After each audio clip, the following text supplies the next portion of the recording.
In a world where we constantly have to look over our heads for bavarium nukes, it's nice to know that we at least have Paddington. The first film was one of the biggest surprises I've ever had. The trailer for the film looked like it was going to be one of 2015's worst films, and it ended up being one of the best. I loved just about every second of Paddington. I'm happy to report that not only is Paddington 2 a fantastic film, it surpasses the first film on almost every level. The story kicks off with Paddington acting as adorable as ever, demonstrating his daily routine through his interactions with his neighbors and daily tasks. His Aunt Lucy's birthday is coming up, and he wants to give her the best present imaginable, given how much she means to him. It sounds rather simple, and while the story does take some unexpected turns, it doesn't give you the intellectual, mind-boggling script that I'm sure we were all expecting. Instead, the brilliance is in the characters and their interactions with one another. Paddington is brought to life not just by the gorgeous animation, but by his brimming personality.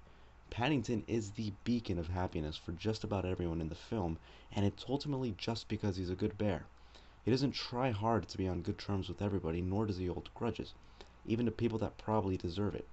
He's a well-mannered and unintentionally funny bear. I think the film does a good job at showing just how far kindness can go.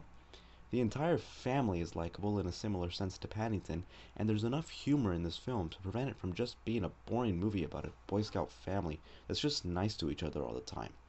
It's charming and surprisingly really funny. There were a number of instances in this film where I actually burst out laughing, and I never laugh.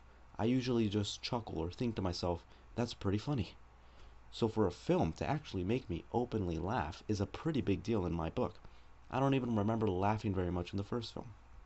Everyone in this film plays their part brilliantly, especially Hugh Grant and Brendan Gleeson, who play the main villain and the chef in the film respectively.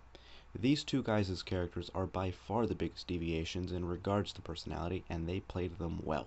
Sally Hawkins continues to impress, as her recently released film, The Shape of Water, also featured a fantastic performance from her. Even the teenage kids were great in this film. It's almost impossible to get kids to act well, and the fucking madmen did it. There are some scenes in this film where I genuinely got emotional and teary-eyed.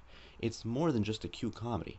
It's a film about compassion, family, determination, perseverance, and the thing that I no longer feel, love. This movie shits on other kids' films, such as the Emoji Movie, Boss Baby, Ferdinand, kids' movies where the entire film basically boils down to look how technologically relevant our film is, or look how cute our film is. Hey kids, go bother your parents so you can watch our failure of a movie that's guaranteed to drop your IQ score. This movie is not just a great kids movie, it's a great movie in general. Adults can watch this and still be entertained. All in all, Paddington 2 surpasses the first one in every way imaginable. It's charming, gorgeous, funny, well acted, and a great way to start off the movie year. What's even more impressive is that the director, Paul King VII, only directed one movie before this, and that was the first Paddington. This guy's undeniably a genius, and apparently there's fucking 6 other of these guys. So anyways, go watch Paddington 2. Don't waste your time on The Commuter, or Proud Mary, or in shittiest The Last Key. Watch Paddington 2. Paddington 2 gets 5 marmalade sandwiches out of 5.